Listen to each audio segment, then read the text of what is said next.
The fluorescent lights buzzed overhead as footsteps echoed through the sterile hospital corridors.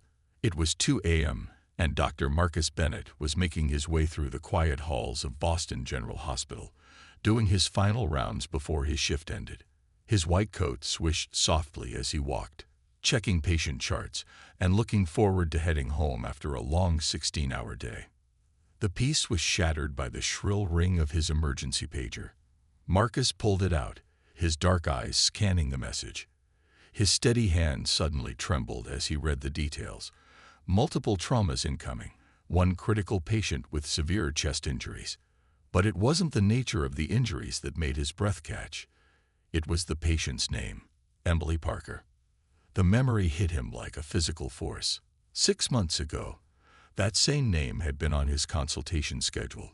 He remembered walking into the exam room, clipboard in hand, ready to discuss treatment options for her heart condition. He'd extended his hand in greeting, only to watch her face transform from polite expectation to poorly disguised disgust. "I'd like to see another doctor," she'd said, not even attempting to shake his outstretched hand. A real American doctor.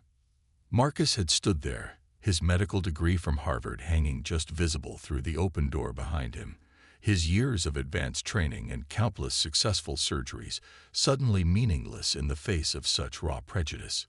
Even after 15 years of practicing medicine, moments like these still had the power to wound. Now, fate had brought Emily Parker back to him under very different circumstances. Marcus broke into a run, his well-worn shoes squeaking against the polished floor as he headed for the emergency department. The double doors burst open as he arrived, revealing organized chaos as nurses and medical staff prepared for the incoming trauma cases. "Dr. Bennett," called out Nancy Chen, the head ER nurse. "Multiple vehicle accident on the highway. 3 incoming, 2 stable, 1 critical. The critical is your patient. Extensive chest trauma, suspected aortic injury. No other cardiosurgeons available tonight." Marcus nodded, pulling on a trauma gown as the ambulance bay doors opened with a whoosh of cold night air. The paramedics rushed in with the first stretcher, rattling off vital signs and injury details. On the gurney lay Emily Parker, unconscious and barely breathing. Blood soaked through her clothes, and the cardiac monitor showed dangerous irregularities in her heartbeat. For a fraction of a second, Marcus remembered her words, her rejection, the way she'd made him feel less than human. Then his training took over, and he saw only a patient in desperate need of help. "Get her to Trauma 1," he ordered, falling into step beside the stretcher. "I need a chest CT stat, type and cross for 6 units, and get an OR ready." The next few minutes were a blur of focused activity. Marcus's hands moved with practiced efficiency as he examined Emily's injuries. Her chest showed severe bruising, and ultrasound revealed blood gathering around her heart, a cardiac tamponade that needed immediate attention. Without surgery, she would die within hours. As he worked, a young woman burst into the trauma room, her face streaked with tears. "Mom.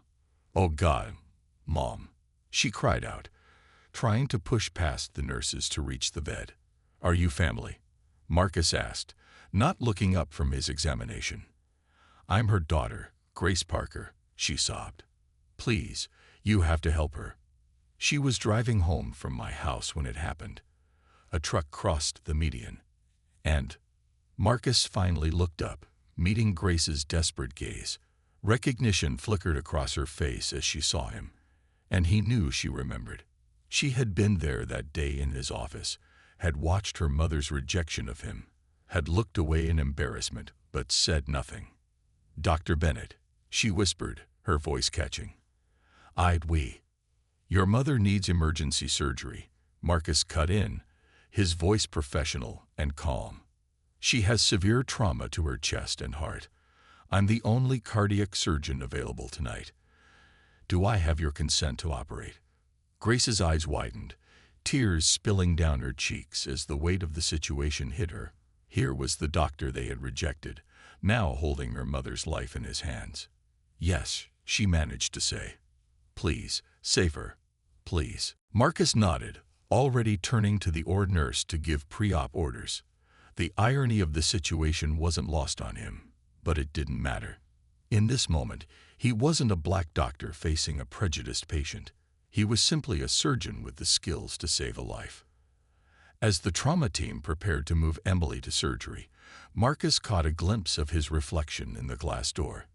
He saw what he always saw, not the color of his skin, but the determination in his eyes, the steady hands that had performed countless successful surgeries, the dedication that had driven him from a struggling inner-city student to one of Boston's top cardiovascular surgeons.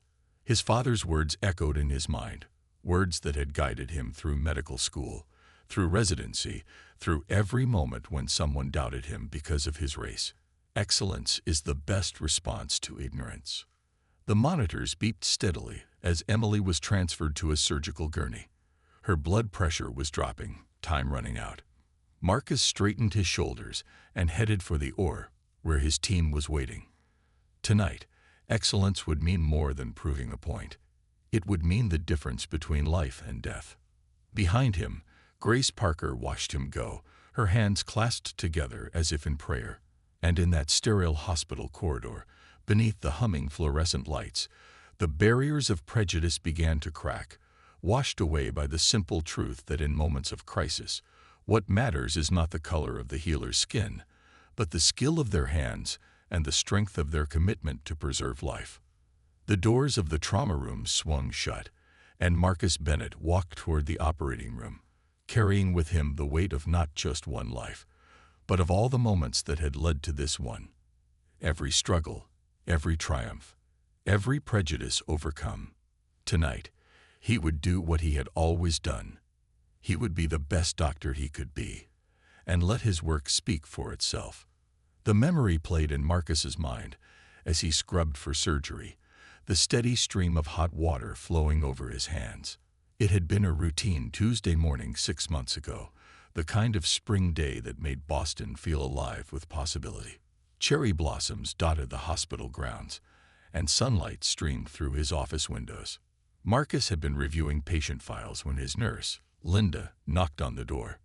"Dr. Bennett, your 9 o'clock is here. Mrs. Emily Parker for a cardiac consultation." He remembered straightening his tie, putting on his white coat, and picking up the file. The preliminary tests showed concerning irregularities in Mrs. Parker's heart rhythm. Nothing immediately life-threatening, but definitely requiring attention. Walking into the exam room, Marcus had worn his usual warm, professional smile. Emily Parker sat on the examination table, her daughter Grace in a chair beside her. They both looked up as he entered. Emily, a well-dressed woman in her 50s with perfectly styled gray hair, and Grace, who appeared to be in her mid-20s. "Good morning, Mrs. Parker. I'm Dr. Marcus Bennett," he said, extending his hand.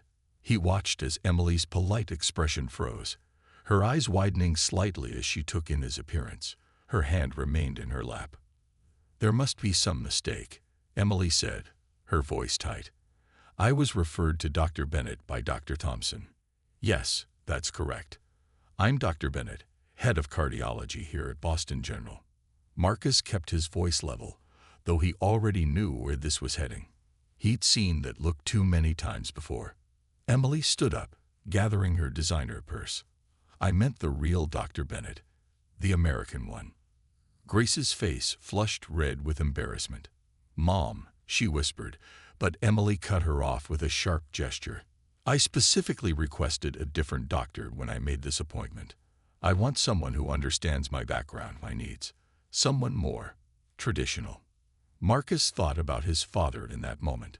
William Bennett had worked as a janitor at this very hospital for 30 years, mopping these same floors at night while studying for his GED during the day. He taught Marcus that dignity wasn't given. It was earned and maintained through excellence. "Mrs. Parker," Marcus said calmly, "I can assure you that I'm fully qualified to." "I want another doctor," Emily interrupted, her voice rising. "I have that right. I'm not comfortable with you." The words hung in the air like poison. Marcus thought of all the similar moments that had led to this one.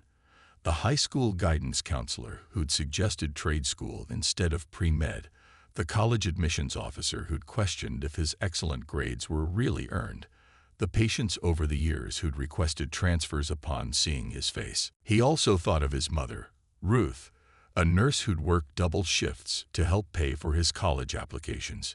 Every time they push you down, she told him, you stand up twice as tall. Grace Parker couldn't meet his eyes as her mother stormed out of the office. She paused at the door, looking like she wanted to say something, but then hurried after her mother without a word.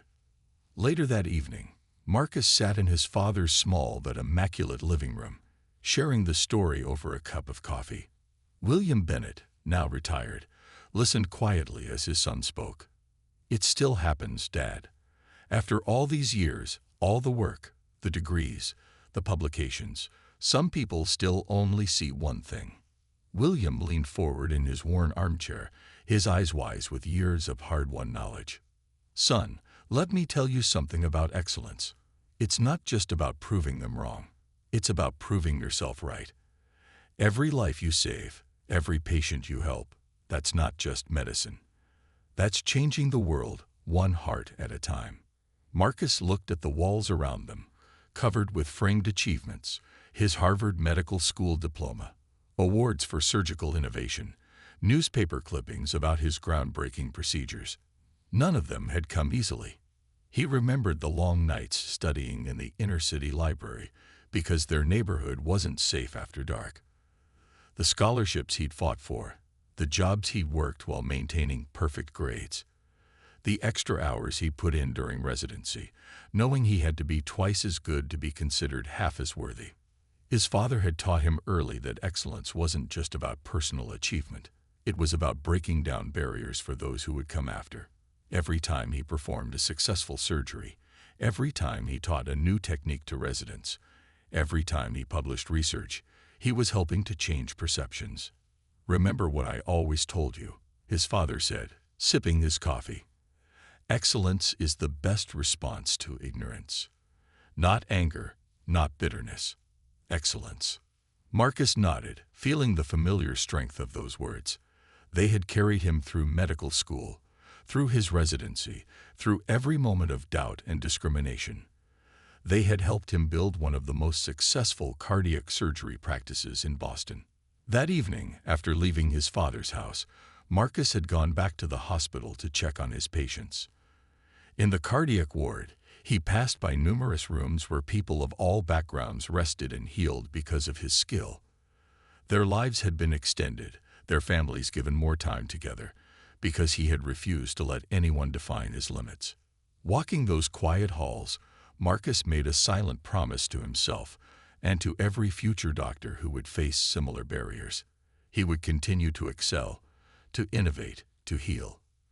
And maybe someday another young doctor would look at his example and know that excellence truly was the most powerful response to ignorance. He couldn't have known then that in 6 months, fate would test that promise in the most dramatic way possible. As he finished scrubbing for Emily Parker's emergency surgery, Marcus reflected on how life had a way of coming full circle. Tonight, excellence wouldn't just be a response to ignorance. It would be the difference between life and death. The operating room hummed with tense energy as Marcus studied the latest scan results. Emily Parker's aorta was dilating rapidly, a deadly enlargement of the main blood vessel that carried blood from her heart. The car crash had likely triggered a catastrophic tear in an existing aneurysm, and without immediate intervention, she would die.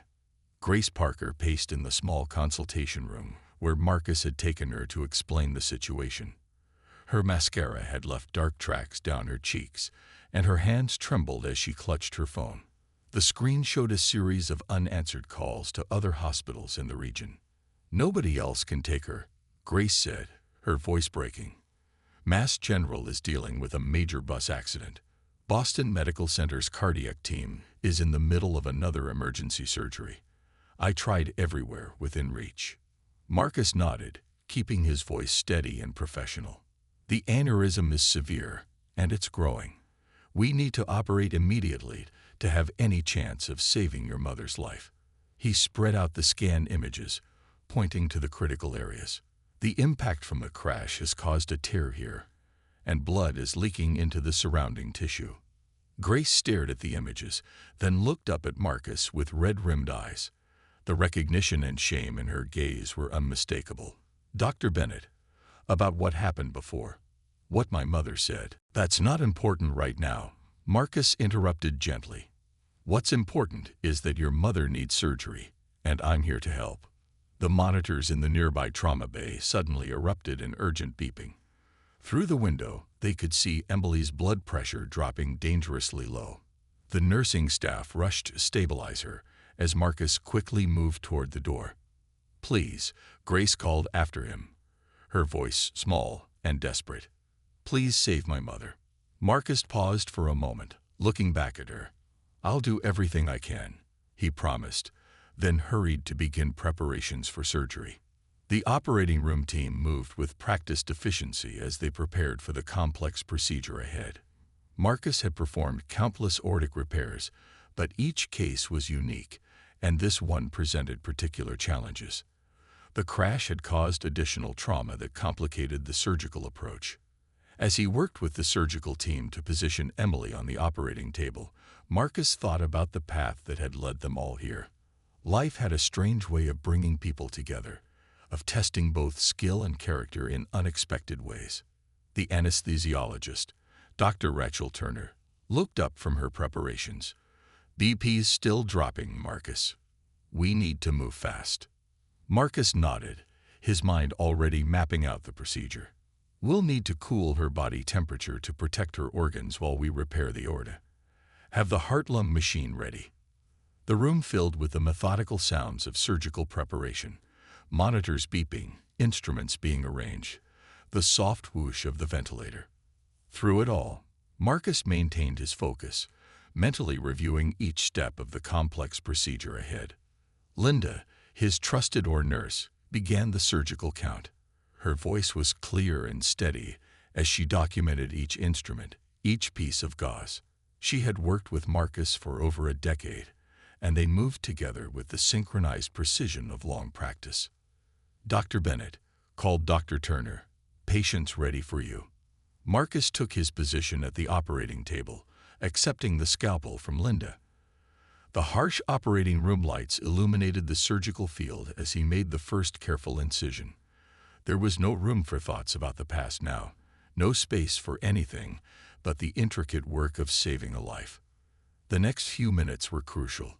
As Marcus worked to access Emily's heart and damaged aorta, the monitoring equipment told the story of her struggling body.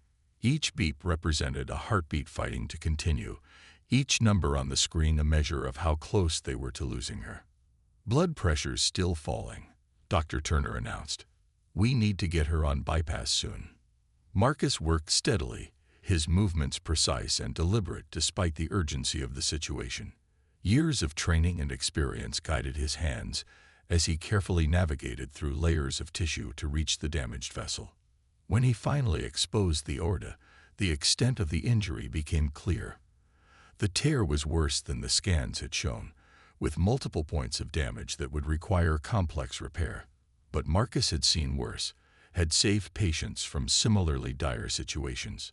"Starting cardiac bypass," announced the perfusionist, as Emily's blood began flowing through the heart-lung machine. This would allow them to stop her heart and repair the damaged vessel while maintaining circulation to her vital organs. Outside in the waiting room, Grace Parker sat alone, probably wondering if her mother would survive, if the doctor they had once rejected would be able to save her life. The irony of the situation wasn't lost on anyone in the operating room, but it didn't matter. In this moment, Marcus was focused solely on the task at hand. As he began the delicate work of repairing the torn aorta, Marcus remembered all the patients who had sat in his office over the years, all the lives he had touched. Some had been like Emily, initially hesitant to trust him because of his race. Others had looked past their prejudices, seeing only his skill and dedication. But in the operating room, none of that mattered. Here, there was only the work, the challenge, the opportunity to make a difference. Each careful stitch Marcus placed was a testament to his training, his experience, and his unwavering commitment to excellence. The monitors continued their steady rhythm as he worked, telling the story of Emily Parker's life hanging in the balance. And in that sterile room, under the bright surgical lights, Marcus Bennett did what he had always done. He focused on saving a life, one precise movement at a time. The damaged aorta lay before him, waiting to be repaired, and Marcus knew that the next few hours would test everything he had learned in his journey from that struggling inner-city student to the surgeon he had become. But he was ready for the challenge, just as he had been ready for every challenge that had come before. Let me continue with the hospital story about Dr. Marcus Bennett.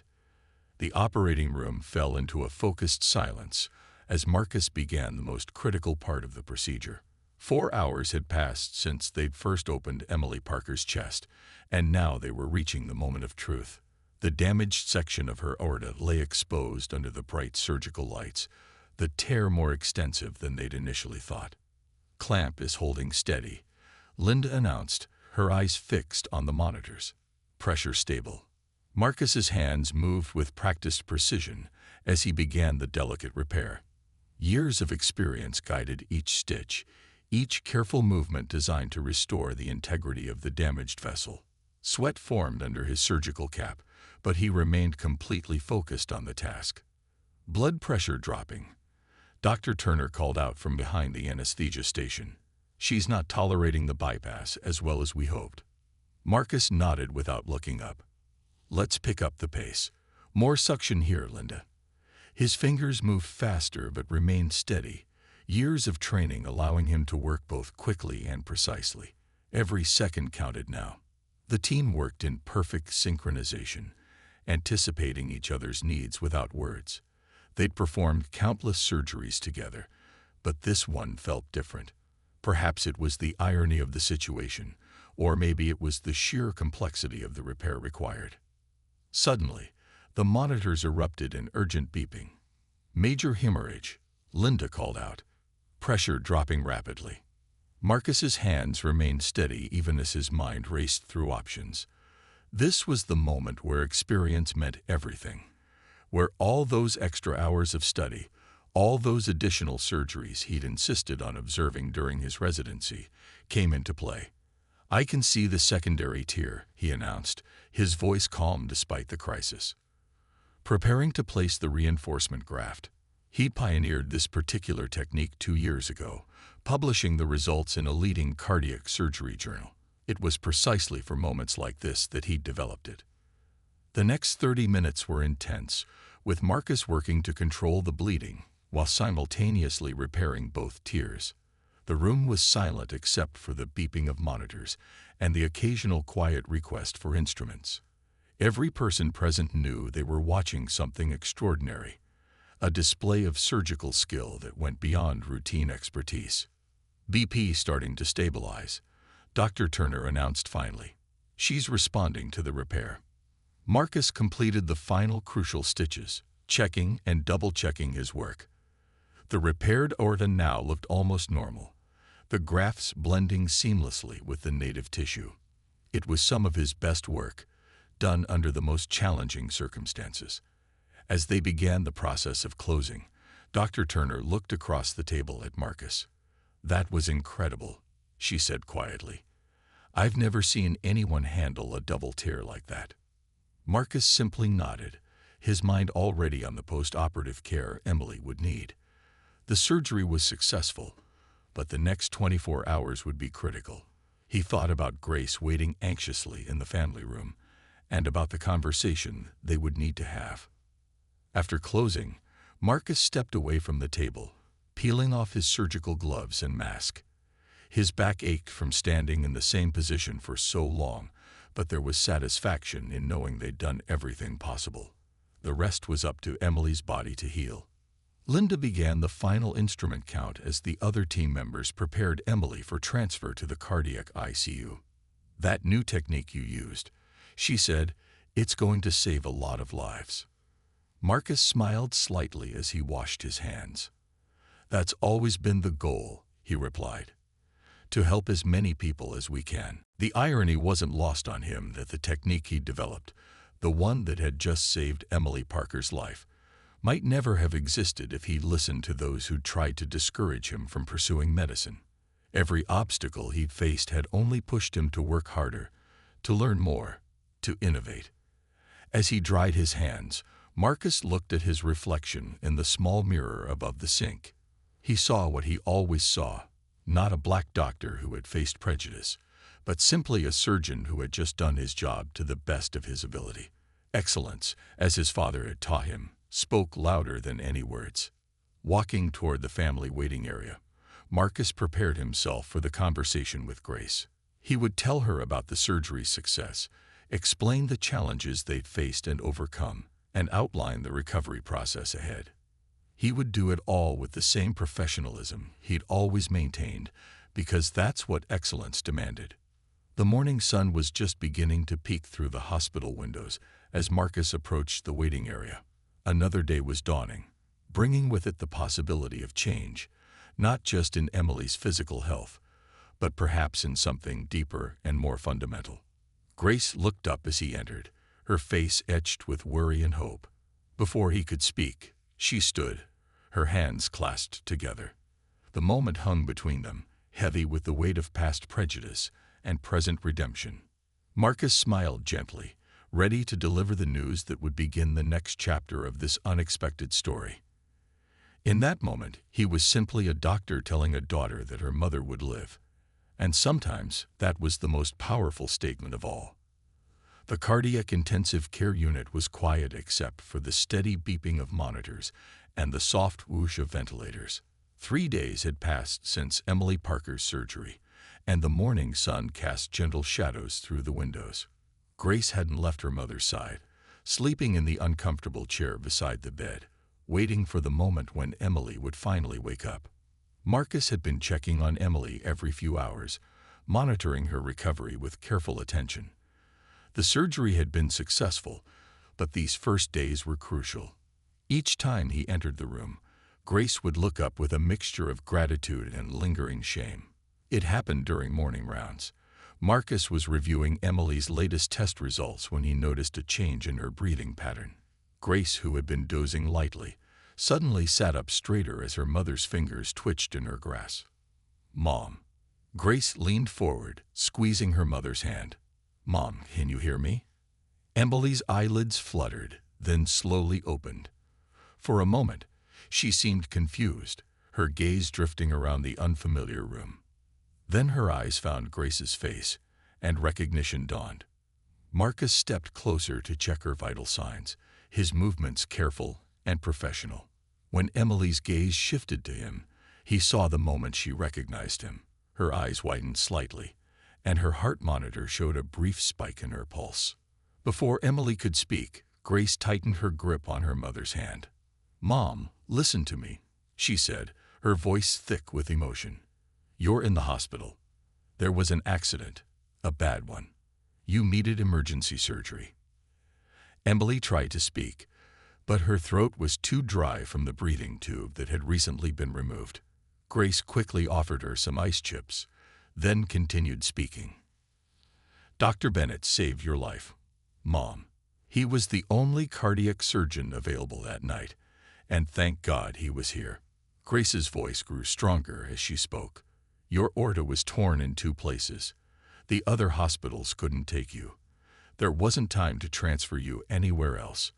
Dr. Bennett operated for hours, using a special technique he developed himself. Without him, without his skill," she couldn't finish the sentence. Marcus watched quietly as Emily processed this information. Her eyes moved between him and her daughter, and he could see the struggle playing out on her face, the memory of their last encounter competing with the reality of what had happened. "The surgery was successful," Marcus said gently, stepping forward to check her incision. "Your body responded well to the repair, and your vital signs have been stable. You'll need time to recover, but the prognosis is good."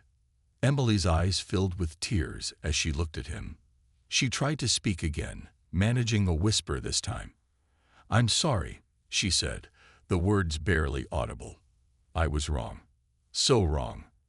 Marcus adjusted her IV line with steady hands. "What's important now is your recovery," he said kindly. "Try not to talk too much yet. Your body needs rest to heal." Grace wiped tears from her cheeks as she watched the interaction. "He's been checking on you constantly, Mom. The nurses say they've never seen a doctor so attentive to a patient's care. He's been here day and night, monitoring everything personally." Emily closed her eyes, more tears sliding down her face. When she opened them again, she looked directly at Marcus. The prejudice that had clouded her gaze 6 months ago was gone, replaced by something else: understanding, regret, gratitude. "The technique we use to repair your aorta," Marcus explained, his voice professional but warm, "is something we developed here at Boston General. It allows us to handle complex tears that might otherwise be fatal. Your case will actually help us refine the procedure further, potentially helping more patients in the future." "You did that," Emily whispered. "You created it." Marcus nodded. "Medicine is always evolving. We have to keep learning, keep innovating. Every patient teaches us something new."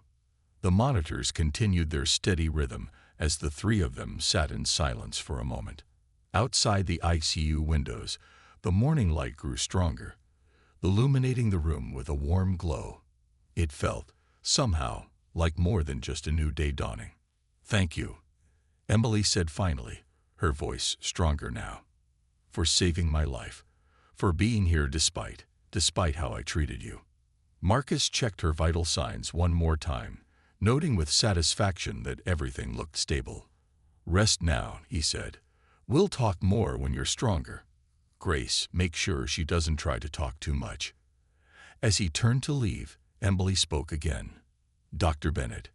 He paused at the door. "Will you be my doctor? For my follow-up care?"